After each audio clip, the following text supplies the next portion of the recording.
Live in studio is Kipchumba Murkomen, Marakwet Senator, and joining us remotely is David Murathe, the Vice Chair of the Jubilee Party, for what I trust will be a civil conversation. Of course, 6 out of 7 counties so far have passed the BBI bill. So, gentlemen, it seems like smooth sailing so far.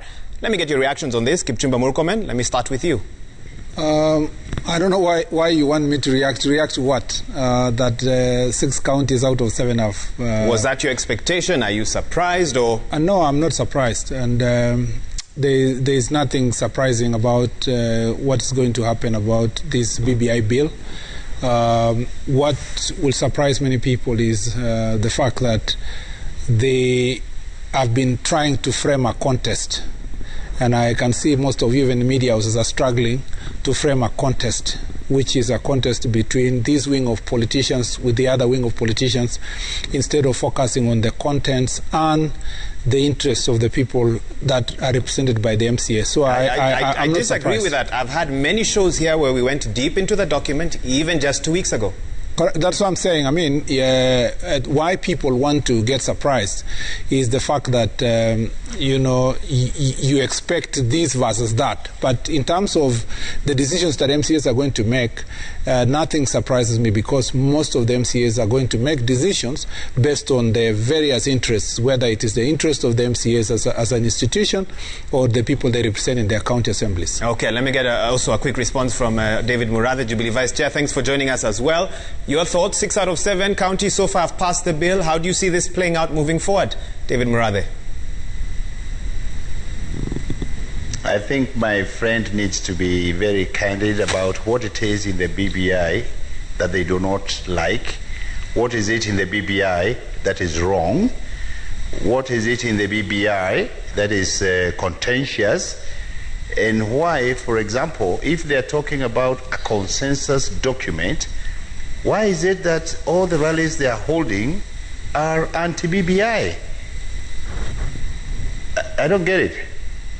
Okay. Did you get the question really? I don't think, David, you understood the question. You answered the question. You have drifted. The question is, 6 out of 7 so far have passed. Murkomen, you know the process. You know this thing started with signatures. You tried to sabotage them. It didn't work.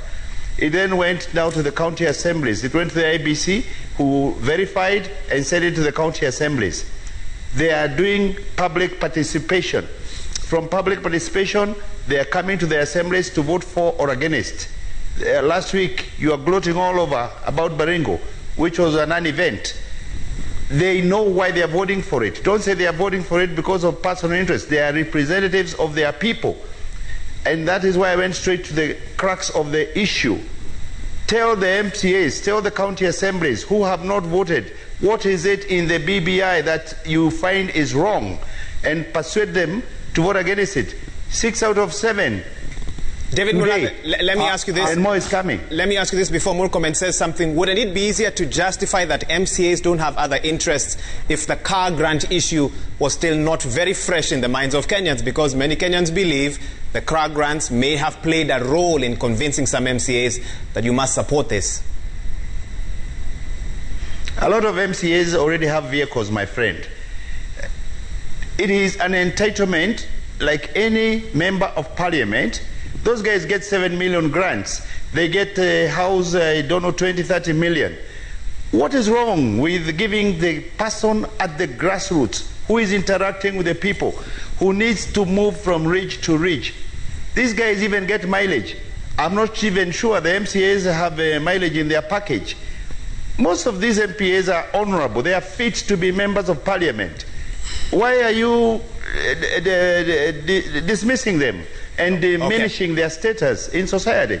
Okay, Murkomen, you want to respond? No, I think David is already in a combative mood and already has a set of issues he wants to address.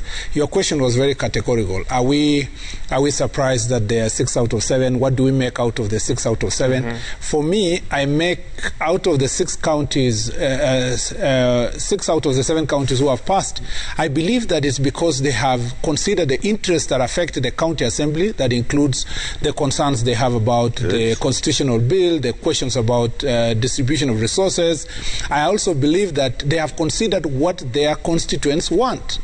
And whether they made the right decision or not, this is one of the steps towards the process that is required for constitutional amendment. So there is nothing to read more than to appreciate that some county assemblies think that this is positive, some other county assemblies think it's negative. It doesn't mean that those who are saying that it is no are wrong, or that those who are saying yes are wrong. It's just a process of constitutional making, and it's one of the processes towards constitutional making. I am sure later, Waiga, you are going to raise issues, what issues I have with the BBI process. That will be a different debate. That's a different debate. The debate we're having at the moment is that 6 out of 7 counties have voted yes to the referendum law. Is it something surprising? Is it mysterious? Is it great? It's nothing there. It's about just a process that some county assemblies have agreed, others have not agreed to, and none is wrong and none is better than the other. It is, each one of them is responding to a constitutional call and looking at the interests of the voters on the ground, and there is no one who is right or wrong by virtue of that decision. David Murathe, even as you respond to that, another story that we've just carried is about the possibility of a new third formation featuring the leadership of KANU, Wiper, ANC, Ford Kenya. They are campaigning together. What do you make of this alliance? We have seen Kalonzo there, Mudavadi, Wetangula, Gideon Moi. What do you make of it?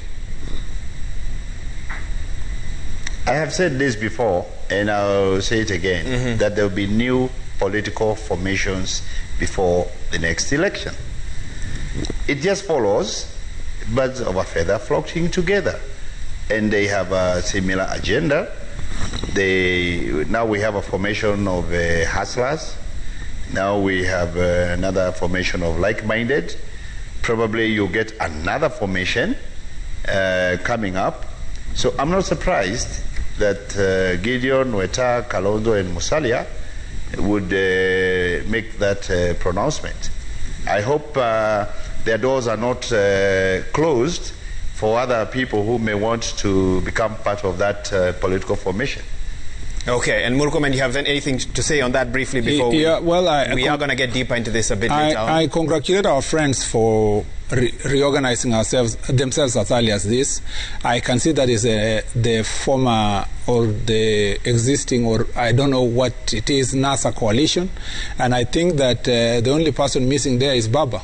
So we would be more than happy if NASA can flock together, they can think together, they can come together, because this country needs only 2, 3, or at most 4 huge political parties that can compete around ideas.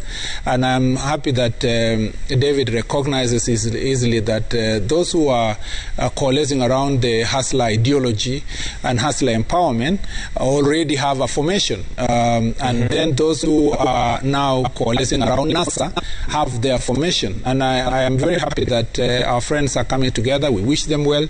That is the kind of Kenya we want. We now want them to move from 3 men coming together or 4 men coming together to now what is their ideology. Okay. I see they are calling themselves third horse. Why should they be the third horse? I think they should invite Baba, be part of that group. Then we have 2 horses to start with, okay, as we did in 2017. We have spoken about the contents of the BBI. It's been hinted at, and the ideologies of whoever will be pitching to lead the country moving forward after 2022. We get deeper into that a bit later on in the